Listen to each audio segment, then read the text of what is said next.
Hello, welcome to the Goodwill Cxunting podcast. The sound should be better this week. I didn't realize how bad last week's sound was. Yeah, I'm still learning. It's a process.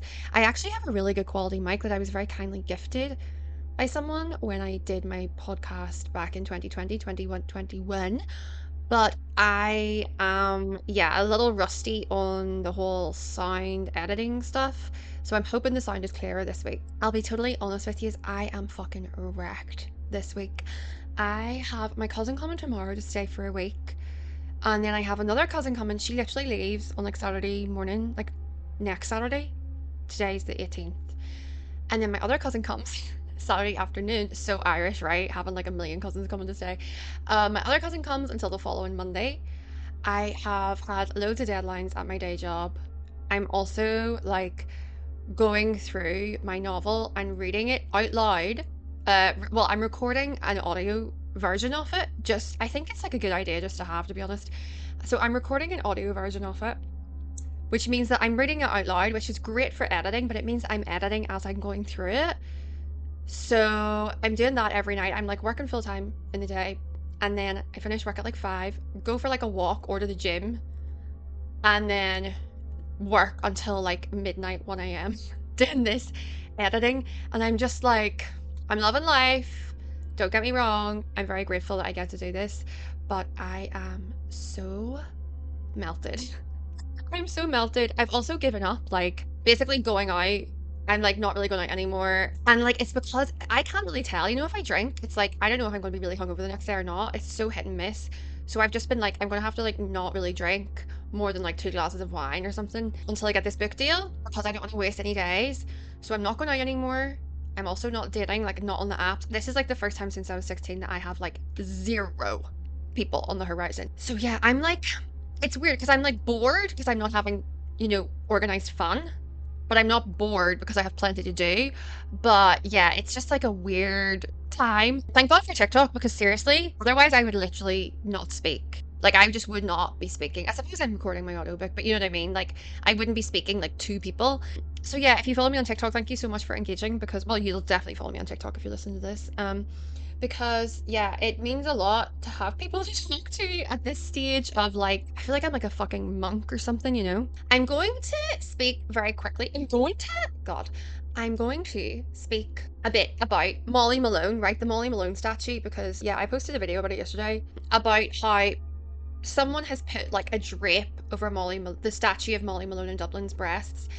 And I think that this is a really beautiful public art piece. Like, that's how I'm seeing it. I'm seeing it as like a participatory public art piece now, because the statue, people could argue that like statues are public art, right? But the statue, what it was meant to be about, I'm guessing originally anyway, was, just Molly Malone. They gave her like tits, like visible tits, and a really low cut top. And it became the thing where people who were on like stag do's and shit would take pictures grabbing her tits. And it's a bronze statue, and the tips are like rubbed raw. They're really shiny. And someone has put a shawl over her. I'm not sure if it's still there, but I saw a video of it, and I thought, honestly, like, it genuinely moved me. Like, I felt kind of tearful seeing it. And it's interesting because I've been speaking a little bit on TikTok before about boobs, and boobs making you feel really uncomfortable, and when boobs arrive, how much it changes your life and kind of alters how you feel about yourself. And yeah, I wanted to talk a little bit about that and just sort of Molly Malone, and we'll see what else comes up. So like I say, the Molly Malone statue is in Dublin on Grafton Street. When was it unveiled? 1988. Oh, it's been moved. It's now in Suffolk Street. Okay. And it was given the nickname the tart with the cart when it was like originally unveiled in 1988.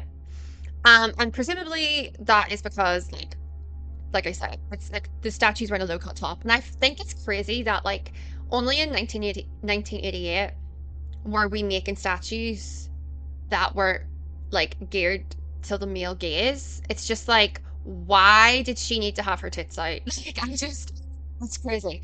And especially in context of all the other statues in Dublin, which are sort of like very sincere. There's a lot of like famine statues of like very serious male political figures, and then it's like, let's just get some tits in there. It's just kind of crazy. But anyways, yes, it was unveiled in 1988, and as I say, people have been taking pictures with it. grabbing the boobies off this statue.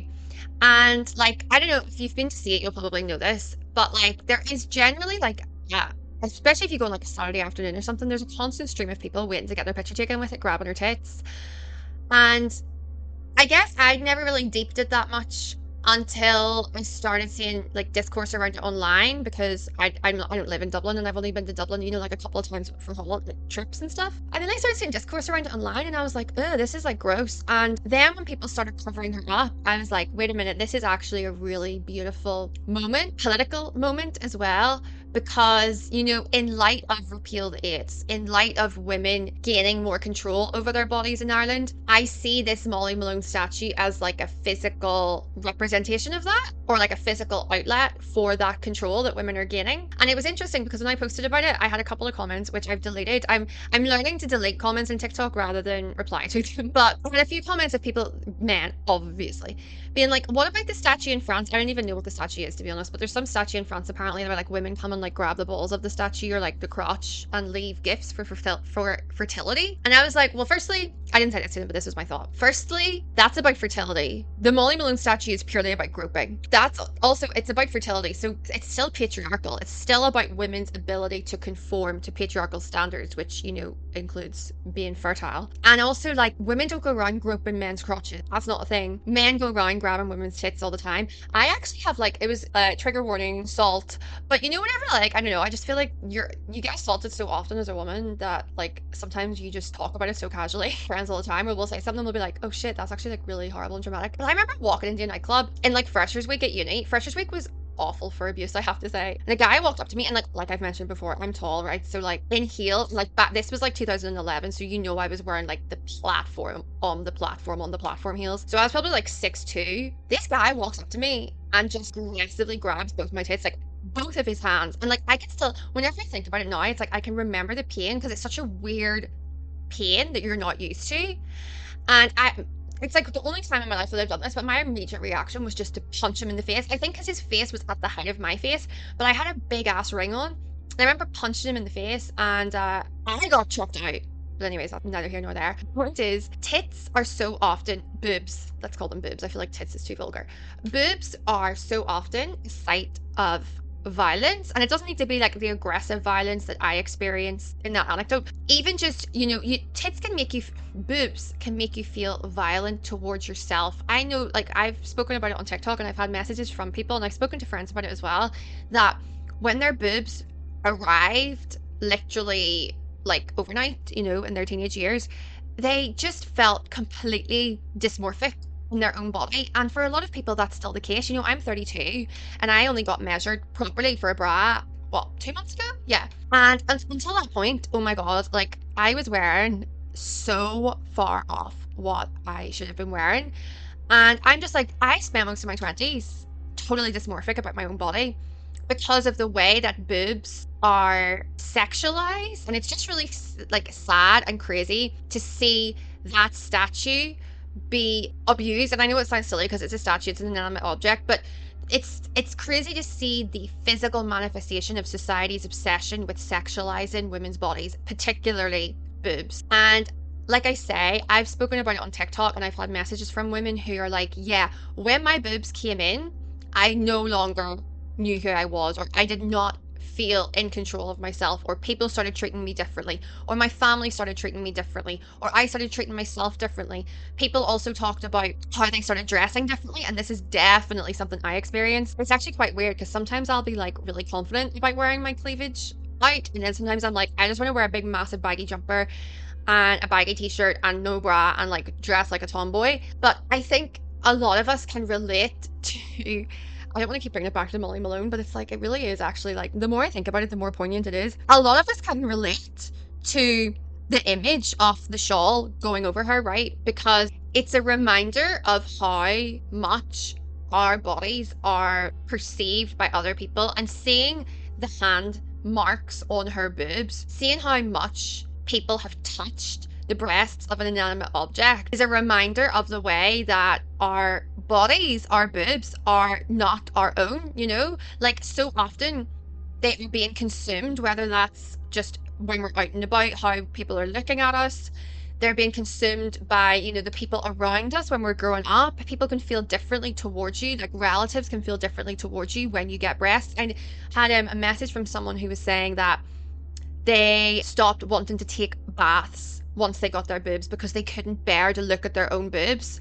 And it's like, that's so heartbreaking. But whenever we see the way that that statue is treated, it makes sense. When you see how boobs are treated when they're not on a human body, why wouldn't someone who all of a sudden has boobs appearing feel like they don't want to deal with them, feel like they don't want to look at them? Also, taking on knowing what it means to have boobs, whether they're big or not, growing up knowing that boobs are sexualized, growing up with page 3, for example, it does something to how you feel about yourself and your own body. This may be a little self-indulgent, however, I am posting on TikTok. I'm making a podcast ultimately in order to get a book deal, but I thought I'd read a section really quickly from my novel, Influenced, which I'm hoping to get a book deal for if anyone's listening, about boobs, about exactly what it is I'm saying. In this section, the character of Anya is getting with this rugby guy. It's like, 3 o'clock in the morning. She's at an after party. Her friends went upstairs with another one and she's getting with this guy. She's not even really that into him. In her head, she's like, look, he plays for the Belfast Barbarians. That's the name of the rugby team.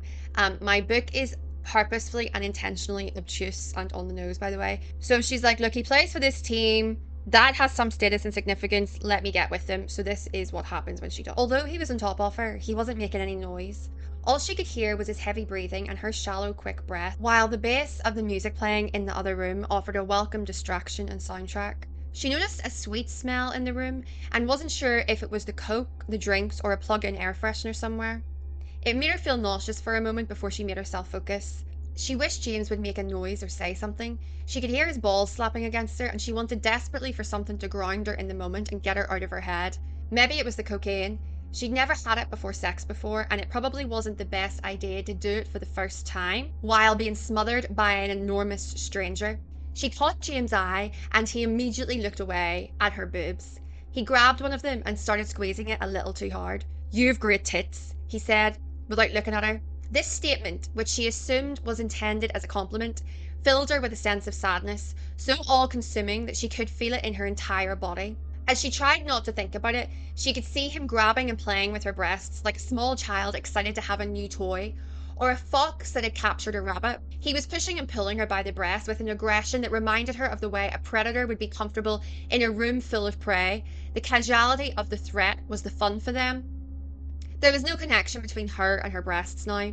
This observation about her tits was the only compliment, if that's what it was intended to be, that James had paid her all night, and yet, far from having what she hoped was its intended effect, it had made her want to cut off her tits, to remove them from her body, to disassociate with them, and to never have to think about them again. The more she thought about it, the more she realised that since these tits, for that's what they felt like to her now, something detached from her, something to be titillated, had appeared on her body almost overnight at the age of 14, which by then was too late to reap any sort of reward for them. They had caused her nothing but upset and harm. These tits had changed her relationship to her family. Her dad didn't play football in the garden with her anymore. Her brother, who at the time was only a small child, had hit her in the tit once and, upon being on the receiving end of her immediate outburst of tears, had ran away from her like she was a poisonous plant he had been told not to touch, but curiosity had gotten the better of him, only for him to live to regret it. In school, the apparition of her tits hadn't gone unnoticed, but their belated presence amongst a sea of already deformed tits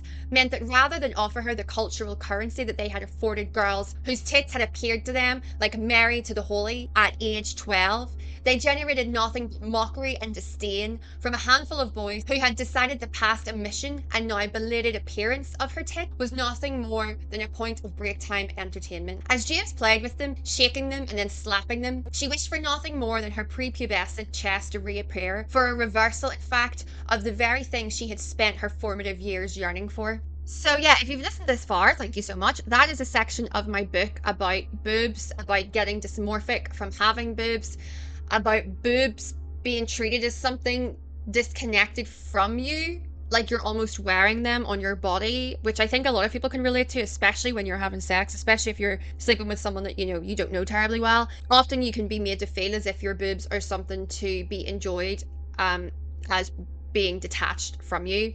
And I'm also interested in just the general sexualization of boobs. I mean, obviously, women's bodies, period, especially of boobs, because we are so, as a society, hyperfixated on boobs, but we are not hyperfixated on respecting mothers, who are the people that use boobs. Like, boobs are really there to, care for a child in its infancy.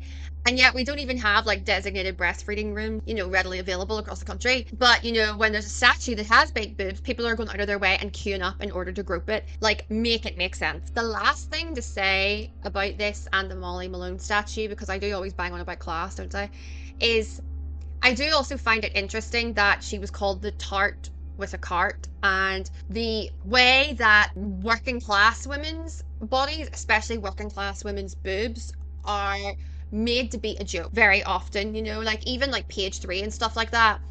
It was, obviously it was in, was it The Sun, which is kind of generally a working class paper, but they would have one week, there would be a girl who would have like glasses on and she'd be like this sexy student. And it was like kind of like, whoa, what an exception. She's hot and she's smart, because generally speaking, the assumption is that, women who wear clothes where their cleavage is visible are considered, like slappers, which is a very working class slur for the working classes, rather. Thing as well, the intersection of the hypersexualization of women and the mockery or derogatory treatment of working class women. I think Molly Malone's statue is like, the perfect example of that. It's a woman who is, a street seller. What could be more working class than that? And her breasts are a joke. Like, even today, her breasts are a joke. I just think that women coming out and covering her up and bringing back her dignity. I've, worked in human rights for years, and people talk about dignity all the time. Dignity is like human rights language, and you forget that dignity, and I don't mean being dignified or like covering yourself up, but giving dignity, having dignity within oneself, having autonomy really is so important to see and bear witness to. And with the statue of Molly Malone being given that opportunity for dignity, firstly, it's a beautiful statement. It just makes me think about the way that it's only now that women in Ireland are truly receiving some level of autonomy over our bodies. And yeah, fingers crossed that it lasts, because fuck me, it has been a long, long, long road. But yeah, thank you so much if you've listened, and especially if you listened to that wee section of my book. If you have any feedback or anything, please feel free to DM me or email me or whatever works for you. And yeah, that is it for this week. Nice and short and sweet. Have a gorgeous week, everyone. Stay safe. Keep cunting. Bye.